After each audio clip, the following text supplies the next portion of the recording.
Hello, everyone, and welcome back to the program. It is May 3rd, 2025, and there have been several developments relative to the ongoing diplomacy related to Ukraine over the course of the past few weeks, particularly the subsoil investment deal inked between the U.S. and Ukraine at the ending part of this previous week. Now, just as a refresher, about 2 weeks ago, a revised version of the subsoil agreement with Ukraine, this is related to the rare earths, had been negotiated through Treasury Secretary Scott Bessent. And the essence of the reimagined agreement was the essence of the agreement remained, unchanged, and the U.S. still viewed the deal as an opportunity to return the aid already as a way of refunding American aid that has been provided to Ukraine. Nevertheless, Washington reduced the amount of its initial demand on Ukraine from $300 billion to $100 billion. And this is sort of the first capitulation by the administration related to the original mineral deal. And again, this revised version came out about 2 weeks ago, around the 16th of April. In addition, the Trump administration continued to avoid commitments on future investments to the fund and, of course, security guarantees. Instead, Washington insisted that all U.S. wartime spending on Ukraine be counted as its contribution to the fund. And key word, of course, there is all U.S. wartime spending on Ukraine. And that's an implicit security guarantee, basically, right? There's going to continue to be these commitments made by the U.S., regardless of whether or not the administration is able to mediate a deal between Ukraine and Russia. Now, the deal was expected to be signed on the 30th of April, which was a week later after this initial pitch was put forward. And the agreement excluded any conditions which say it is related to Ukraine's debt. So this is the new version, the one that was actually signed. And these are, some of the details of the newly signed agreement. And like I said, it excluded any conditions which say it is related to Ukraine's debt for prior U.S. military or financial assistance. And that's related to Trump's insistence that Ukraine pay back the hundreds of billions provided by the American taxpayer over the course of the past 3 years. And so this is probably the more crucial second capitulation. And so the deal really has nothing to do with, reimbursing American taxpayers for the billions that they've contributed to this war against Russia. It's going to primarily benefit, again, the investors and the firms that will eventually get involved with the extraction. In another breakthrough, the U.S. has agreed that only future military assistance it may provide to Ukraine following the signing of the deal would count towards the contribution to the fund, right? And so, again, like we just discussed, there will be further military aid and funding for Ukraine's military effort against Russia. The deal gives the U.S. preferential rights to mineral extraction in Ukraine and states that Kiev will have the final say in what and where is being mined, and they will also retain the primary ownership of the subsoil. So the accord signed on Wednesday goes well beyond and includes other natural resources, particularly oil and natural gas, gold and copper. And so those natural resources, particularly the oil and gas, I think, is going to be the primary focus for the Trump administration. As we'll find out here in a moment, many of the rare earths that Trump continues to pursue in his quest to diversify rare earth supply chains away from China, Ukraine's are predominantly located in the war zone. The agreement also keeps the door open for Ukraine's potential future membership in the EU, which isn't really problematic. NATO is the problem for Russia. In the Istanbul Accords back in 2022, a pathway to EU membership was also in that agreement that was brokered between the Russians and the Ukrainians. The deal is limited to new projects, which means the U.S. and Ukraine will have to invest to see profits. Now, again, we're going to dig into where a lot of these natural resources are right now. And the bulk of the coal deposits, of course, are concentrated in the Donbass, in the eastern portion of the country, the northeastern portion. And about 40% of Ukraine's metal resources are now under Russian occupation.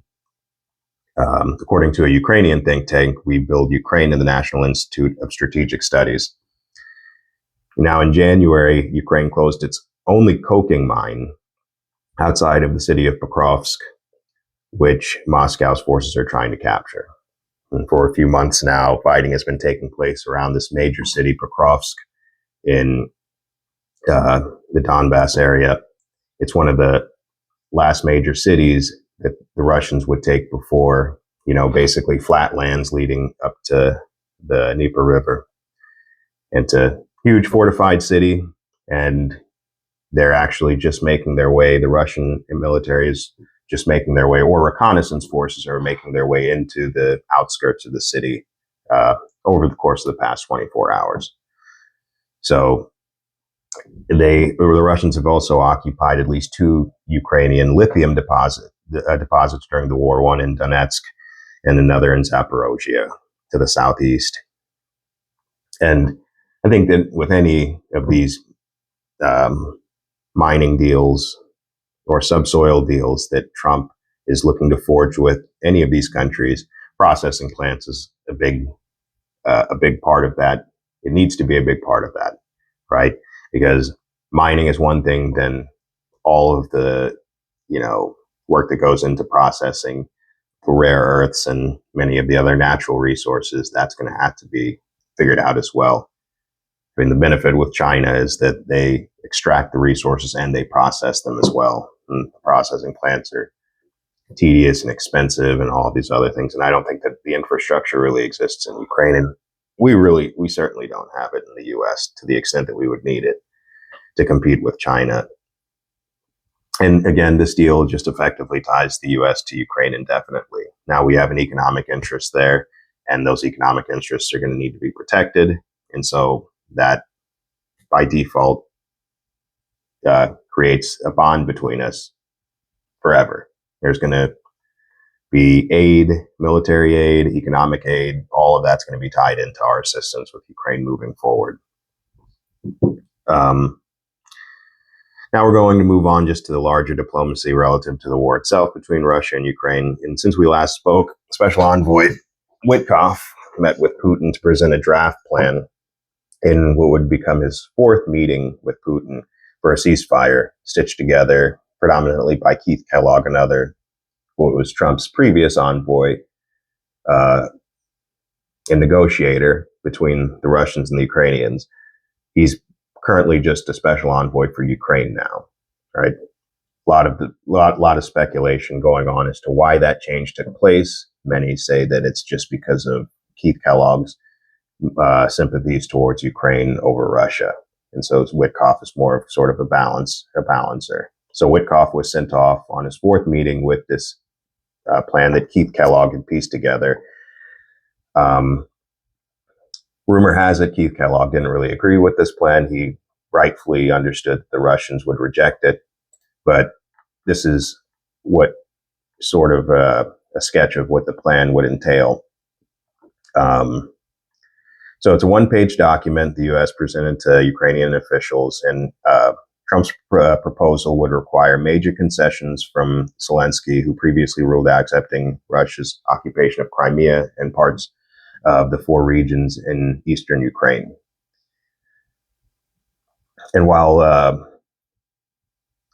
Putin has reportedly offered to freeze the current front lines in order to reach a deal, he has previously rejected other elements of the U.S. framework, such as European peacekeeping forces on Ukrainian territory.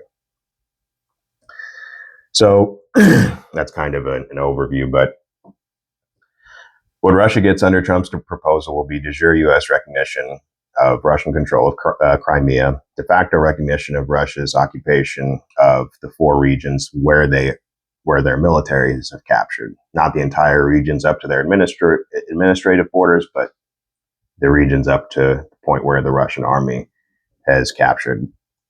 Promised that Ukraine will not become a member of NATO.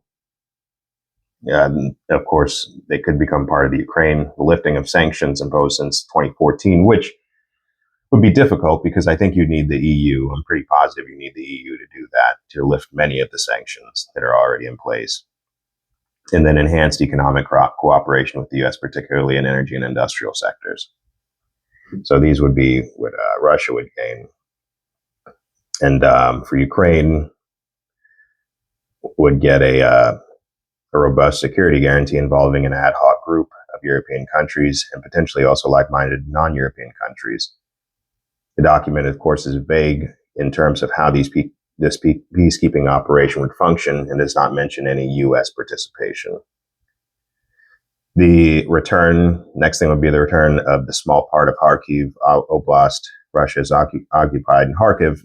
The foothold that the Russians have is actually expanding as we speak right now. There isn't really one part of the front line that isn't moving forward right now. So next thing would be unimpeded passage of the Dnieper River, which runs along the front lines in parts of South Ukraine, compensation and assistance for rebuilding through the document, though the document does not say where the funding will come from. And then, of course, relative to the Zaporozhye nuclear power plant, the largest such nuclear facility in Europe will be considered as Russian territory, but operated by the U.S. with electricity supplied by both Ukraine and Russia. And that's roughly what the Kellogg plan consisted of. And on the other side of that, even before the Kellogg plan was going to be presented to Putin, the U.S. has been threatening to also walk away from being a mediator in the negotiations, right? It's dragged on longer than Trump had anticipated, these conversations back and forth between the EU, the Russians, the Ukrainians, and the U.S. All the conversations related to ceasefires and this kind of thing have dragged on for a long time, testing Trump's patience. And they the administration put out word about a week ago that they would potentially be walking away from playing a mediating role in the negotiations, which I strongly doubt I would argue that they probably will. The word right now is they already have done this, but I think that they're still going to be involved with aid. The U.S. is not going to be neutral now. I think they're going to still be providing aid and military aid, economic aid to Ukraine.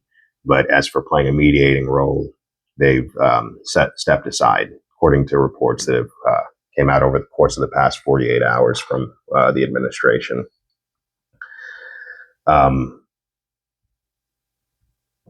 And this was, like I said, about 2 weeks ago that these conversations about walking away just started.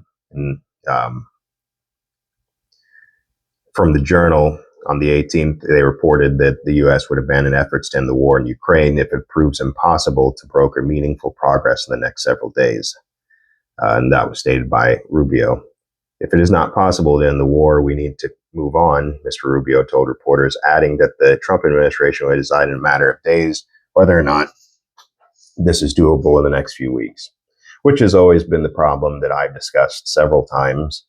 And that's that Trump is looking to rush a process that really can't be rushed. Again, 10 years worth of warfare between these two countries, and he's looking to get something resolved within a couple of months. And it's just not going to happen that way. And frankly, I don't think that he really cares. I think that the main objective that Trump had was getting a ceasefire so he could say that he stopped the firing and he stopped the killing.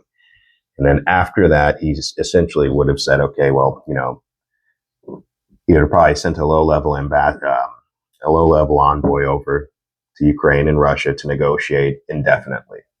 So you'd have the frozen lines and then negotiations indefinitely, and a cold peace. And I think that that's what Trump really wanted at the end of the day. And in doing so, in that cold peace, he would continue to send arms to Ukraine. I don't think Trump fundamentally ever wanted to pull away from Ukraine completely. I think that he just felt that Biden took the intensity of the aid, I think he just felt Biden mishandled what he was doing and what Obama was doing, which was they were quietly providing lethal aid and economic aid to Ukraine, but they were sort of tempering the aid in a way that would prevent Russia from outright invading the country. And I think Trump wants to get back to that status quo, right? He wants to be able to say, I froze the conflict and they're negotiating right now. And during those negotiations, Trump is going to continue the aid, continue the intelligence gathering and intelligence sharing, continuing economic aid. So again, they may walk away from being mediators, but the truth is they still want very much, I think they still fall into that consensus in Washington, maybe not as intensely as the neocons do, but they fall into that consensus in Washington that, hey, we have to continue to aid the Ukrainians. We can't just walk away, right?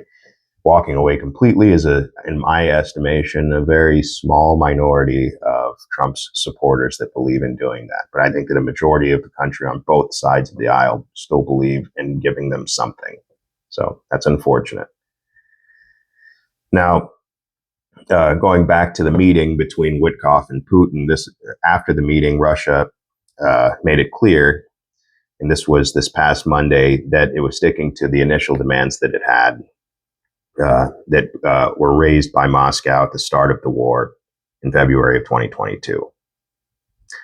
After Putin last week issued statements which appeared open to compromise for the sake of peace talks. And, I think that their positions have been consistent throughout this entire situation. And again, there have been many talks and many different elements that have been explored in the pursuit of a ceasefire. And I think the fundamental thing to recognize is that the Russians don't want a ceasefire right now. The Americans do.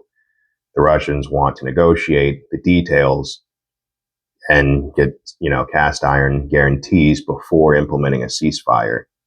The Americans just want the ceasefire and those negotiations to take place after. So there's the reason why the negotiations are going to be stopping, or one of the core reasons. Foreign Minister Sergei Lavrov of Russia has declared that Russia will never give up its hold over Crimea, as well as the annexed regions of Donetsk, Lugansk, Zaporozhye, and Kherson oblasts.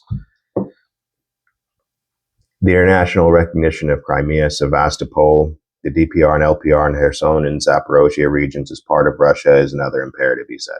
I don't know that that's an imperative that, just my opinion, that the recognition of that is like the priority for the Russians, but the idea of the Ukrainians leaving the remainder of those oblasts is one of their requirements. And this is one of many reasons. I'm not going to get into all of the reasons that I feel that Trump won't walk away right now, but I'll just say I think this is one of many reasons that Trump just can't work with the Russians, because it would involve the removal of Ukrainians from the remaining territory that the Russians actually haven't taken yet, and particularly Zaporozhye, Kherson, and Donetsk, where major industrial cities are still yet to be taken. Now, these demands also include essentially regime change in Ukraine, and restrictions on their military. The U.S. isn't seeking to address root causes, and I think that that's something that's very important to recognize. They're really looking to, again, broker a ceasefire and continue to strengthen Ukraine. I mean, I read an article title the other day that said that, Ukraine was basically like the arsenal of Europe now. Hard to believe, but, so U.S. isn't seeking to address root causes. It's seeking a ceasefire, like we just talked about, and then never-ending negotiations that essentially freeze the conflict. And then the conflict probably starts again when Trump gets out of office. And even when he gets out of office, he'll be saying, if I was in office, this thing would still be, there would still be peace. And again, these are demands that are opposite to what the Russians want. And so this is an example to me of Trump not really wanting to, put a genuine long-term peace in place. It's just kind of a temporary, again, a PR victory if he can get a ceasefire brokered. And over the course of the past weekend, as many of you probably know, Pope Francis passed away, and Trump and Zelensky met together at the Vatican, and they had a one-on-one meeting where they were discussing, again, kind of the overarching context of the war and the direction the war might be going in. And Trump said at the meeting with Zelensky that it went well, and he just says, we'll see what happens the next few days, and that he's disappointed with Russia and wants Russian president to stop shooting and reach a deal. That's it. Like I said, and he says as much, right? If you can set aside all the things that I'm talking about, all these details of the negotiations, and just kind of listen to what Trump says, he doesn't really care about negotiating a deal. He just wants the firing to stop. That way he can say, I stopped the killing. And one day he blames Putin, one day he blames Zelensky, very schizophrenic stuff. And so you just have to make sure that you're watchful and discerning with what you're paying attention to with when Trump and Rubio are talking, because they say things that are contradictory all the time. When it comes down to the direction many people expect the negotiations to be going in. And this is happening with the situation in the Middle East as well. So Trump said that the confines of a deal are there, and that Zelensky is calmer now and wants to make a deal, while it was separately reported that Trump said he thinks Ukrainian President Zelensky is ready to give up Crimea. And Trump is thinking that Putin doesn't want to stop the war, and it's just tapping him along, while Trump added, too many people are dying, and this has to be dealt with differently through banking or sanctions. So this kind of old news. This was after the Vatican meeting between Trump and Zelensky, and Trump had good things to say about Zelensky, and of course he would, as predictably, he complained about Putin, and he threatened the Russians with banking sanctions and secondary sanctions. And so again, it just kind of shows that he's not really serious, and he's not taking negotiations seriously, and that's unfortunate. And that's part of the long-term strategy. Never look at the root causes, because if you look at root causes and try to address them, then, back home, your domestic support is going to sink, because people are going to think you're capitulating to the Russians and all of these other things. And so I predict that for all the aforementioned reasons I've mentioned throughout this video so far, that Trump will continue to sanction Russia and fund the Ukrainian war machine. And right now, in Congress, the Senate, senators led by Lindsey Graham introduced a bill in April that he co-authored with Senator Richard Blumenthal, which would impose primary and secondary sanctions against Russia. Just goes to show that Trump is keeping this option in his back pocket. In countries that back Russia's aggression in Ukraine, if the Russian government refuses to negotiate a peace agreement, violates a peace agreement, or invades Ukraine again in the future, assuming that they would, find a way to press the Russians out of the country. The bill would also impose a 500% tariff on imported goods from any country that purchases Russian oil, gas, uranium, and other products. And this obviously hurts our allies too. One of our biggest and most important allies is India, and they are purchasing oil, Russian oil and gas, and armaments in some cases. And so this 500% tariff would hurt them. It would hurt the Chinese, of course, more than Trump's tariffs presently are. And so, again, I'm not thinking that Trump would be against imposing this if he doesn't see any results. I think within the next week, we'll know if Trump actually decides to take up the Senate on this kind of thing. Graham's office said the tariff provision likely would be have the biggest effects on China, India, and Iran. And Iran, the country that we're presently trying to negotiate a nuclear deal with, 500% tariffs, because they likely are buying, Russian oil. It'll be crazy, and it'll likely sink the negotiations if the negotiations aren't sunk already. Many of you probably don't know, maybe you do, that just a few days ago, like a day or two ago, the administration sanctioned countries that were buying oil from Iran. They placed secondary sanctions on countries that were buying oil from Iran. I believe that's how it went. And this is in the middle of these negotiations that are taking place related to the nuclear deal. So it's not looking too good. And also, and this would be for another conversation, Marco Rubio is threatening the Iranians now and saying that you also have to give up not only your nuclear program, but your ballistic missile program, which was never really in the cards. And the Iranians have basically said no to already several times. So we'll see where that goes. And we'll probably do a separate video on that another day. So beyond the diplomatic events unfolding in Eastern Europe, we have further updates on the other areas of interest. The administration is looking to extract natural resources from Pakistan is one example, which is, again, another volatile area. It seems like all of these areas that Trump is looking at extracting, subsoil resources from are volatile, or they're involved in some kind of hot conflict, So this is from from Foreign Policy. Eric Meyer, a senior official in the U.S. State Department Bureau of South and Central Asian Affairs, led a delegation to Islamabad last week. This would have been about 2 weeks ago, to attend the Minerals Investment Forum. These talks came 2 days after U.S. Secretary of State Marco Rubio signaled prospects for Washington to cooperate with Islamabad on critical minerals. Pakistan's mineral reserves, which include massive copper and gold deposits, as well as critical minerals such as lithium, are estimated to stretch across more than 230,000 square miles, more than twice the size of the United Kingdom. Like Congo, Ukraine, and Ukraine's serious security risks make a partnership with Pakistan a dangerous gamble.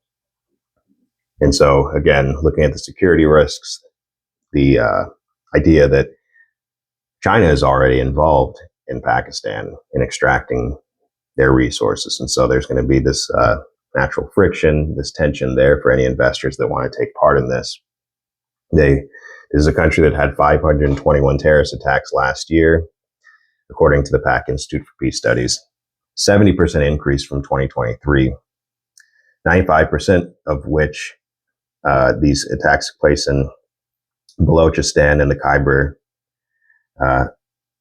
Pakhtunkhwa. Probably butchered that, but where a majority of the mineral deposits are located. So basically 95% of the terrorism that's taking place, of course, where many of the mineral deposits are, similar to the Congo situation. Most of their mineral deposits are on the border, their eastern border between Rwanda and Congo. And that's where you've had over 20 years worth of fighting, if not more. And this is where many of the deposits are located, the subsoil resources. Now, if mineral investors from the United States or elsewhere are looking at opportunities in Pakistan, they might push to bring in their own security forces. And we'll be talking a little bit about that here in a moment. Security forces like Blackwater, Eric Prince's Blackwater. And like we just discussed, Chinese firms are already exploiting Pakistani resources. They've been investing there since 2013, which has helped Pakistan's economy generously. And these enterprises that the Chinese own have been encouraged to carry out mining investment in cooperation with Pakistan and cooperate in terrestrial and marine geological resources. Now, Gwadar Port is an important connectivity route for trade that China has sought to unleash. And that's within their larger Belt and Road Initiative. So Pakistan has a larger part in that. And like I've said before, I don't think many of the initiatives that the U.S. is looking to put in place is going to see the light of day in Trump's administration. And there's the considerable risk and the need for long-term investment, not only in mining, but like we talked about earlier, in the refining process. And that would be a multi-year endeavor. And the most that Trump could hope for to achieve is potentially getting the process started, right? Laying the groundwork, which again, in and of itself, it makes sense, moving away, diversifying the supply chains. I've always said that that's a good thing relative to these natural resources that Trump is trying to extract. But again, he's taking a risk in these conflict zones to do it. right? And so we aren't going to be getting away from these Chinese natural resources anytime soon, in my estimation. And of course, a lot of these decisions that they're making in pursuit of this is not just about supply chains, but also given what the Trump tariff trade war situation that's been going on. China made a recent decision to suspend rare earth exports, and that gives the U.S. an extra incentive to explore opportunities in Pakistan. And we also see the continued interest and seeming progress in Congo recently. On the 2nd of May, the U.S. is seeking to end Congo's conflict with the M23 rebel group, allegedly financed and sponsored by Rwanda. In a U.S. broker deal, the DRC and Rwanda agreed on Friday to draft a peace plan by May 2nd.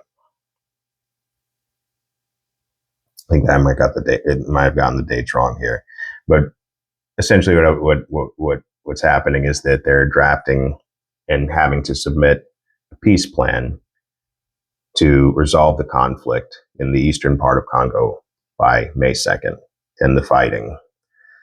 The agreement comes after the Congolese government lobbied the Trump administration for support in the conflict. In February, Tshisekedi, the president of Congo, proposed a Ukrainian-style mineral deal with the Trump administration, offering companies exclusive mineral extraction rights in return for diplomatic support, weapons, military training, all within its fight against M23. So that was the initial proposal. It looks like right now there's a détente going on, or there's discussions going on between Rwanda and Congo to end the fighting altogether. And so it probably won't be as one-sided as what the Congolese Tshisekedi initially proposed. So no U.S. deal has materialized yet, but last week Masad Boulos, Trump's new Africa czar, said that he and Congolese President Tshisekedi had charted a path forward for a minerals pact.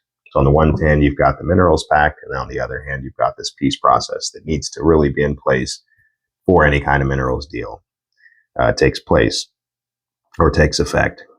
Now, Congo is vital to the U.S. government's plan to compete in the critical minerals race. Of course, they produce about 70% of the world's cobalt, which is, of course, crucial for batteries and phones and electric vehicles.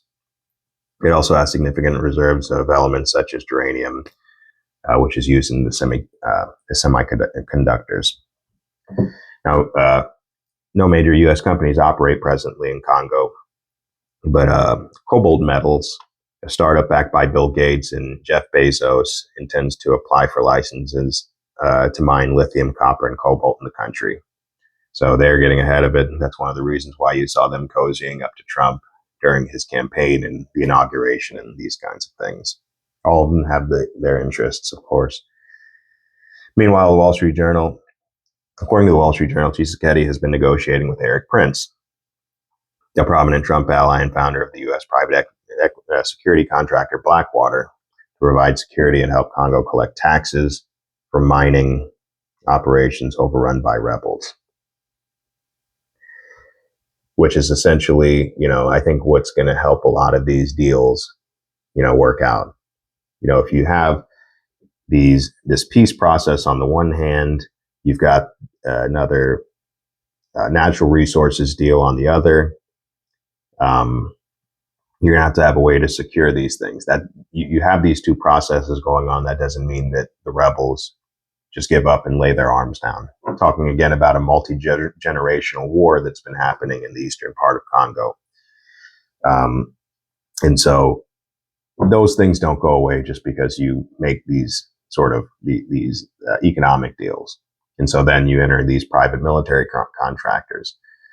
And it'll be interesting to see how that develops. I don't come across too much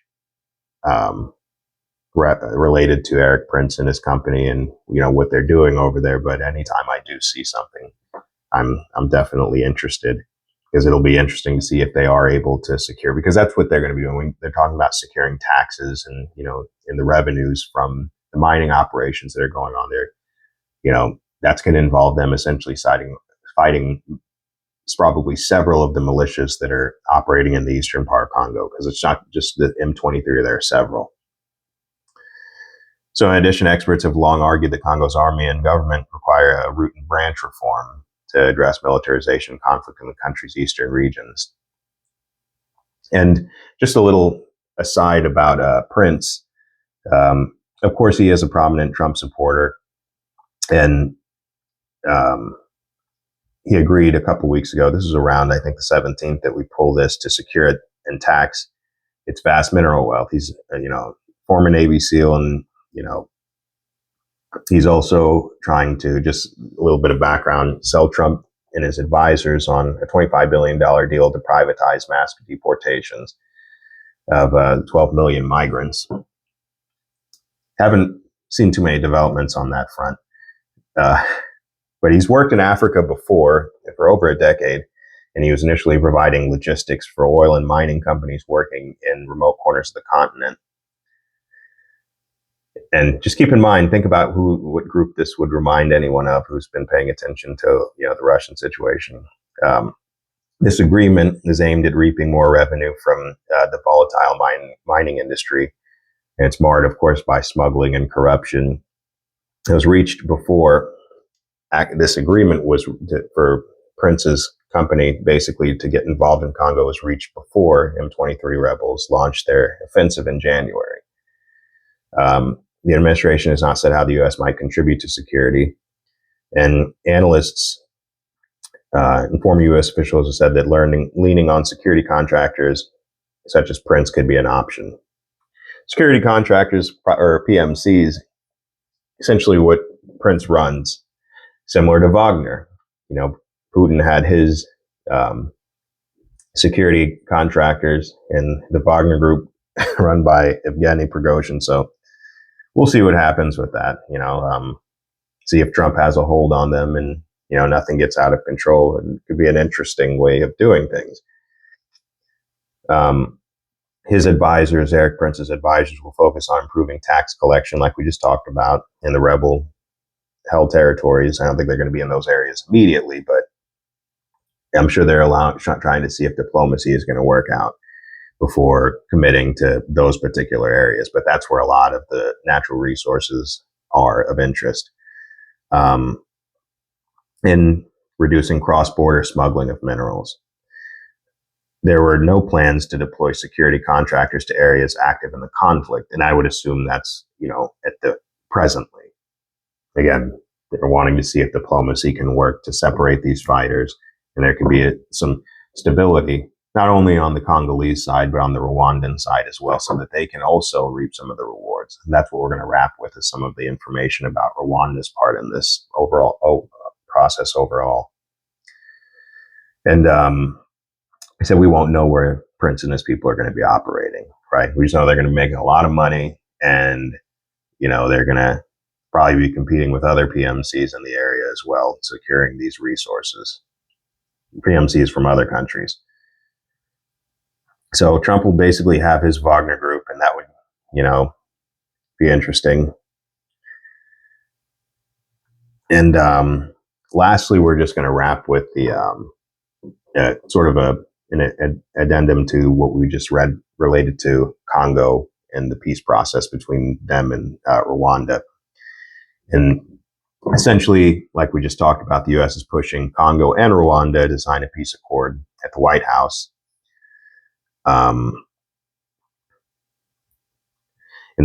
Peace accord accompanied by bilateral mineral deals that would bring billions of dollars to Western investments in the region.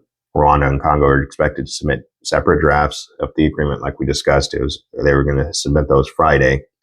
Before that accord can be signed, Rwanda and Congo must finalize bilateral economic agreements with Washington that will see U.S. and Western companies invest billions of dollars in Congolese mines and infrastructure projects to support mining in both countries, including the processing of minerals in Rwanda.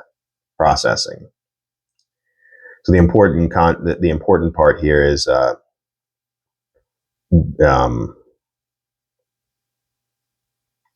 There's going to be an economic agreement signed, the minerals agreement essentially, and then there's going to be a peace accord signed. And both countries are going to see investment from firms in the U.S. because Rwanda has a mining industry and so does Congo, and so they're looking to kind of lift both of these countries up and draw them away from the fighting. The agreement with the DRC is much bigger in scale because it's a much bigger country, obviously, and it has many more natural resources. Rwanda also has a lot of resources and capacities and potential in the area of mining as well, not just the upstream, but the midstream and downstream to processing and refining and trading. Now, U.S. and Western companies have told Washington they hope that they would make multi-billion-dollar investments in the region once the bilateral minerals deal is signed. Ultimately, it looks good on paper, but I think that the root and branch way of dealing with Rwanda would actually be more productive, but it would take longer. And so we know that that's not going to happen. So many of these, you've got Greenland, you've got Congo, you've got Rwanda, you've got Pakistan, Ukraine. So it's like, 5 places. If I'm missing any, let me know. But where Trump is looking to, extract these natural resources and create subsoil contracts and investments, and all in an effort to move away from China in this particular market, which again, I don't think that many of these initiatives are going to see the light of day, but I do admire the effort because I think it is important to diversify. And looking into the situation with Rwanda and Congo, that would be important and truly historical if those two countries, after decades of warfare, would be able to work together in enriching themselves with the resource wealth that they have beneath them. And if both sides, not just Rwanda and Congo, the U.S. equitably benefits from those investments. So we'll see. I appreciate everyone turning in. That does it for me today. Have a good one.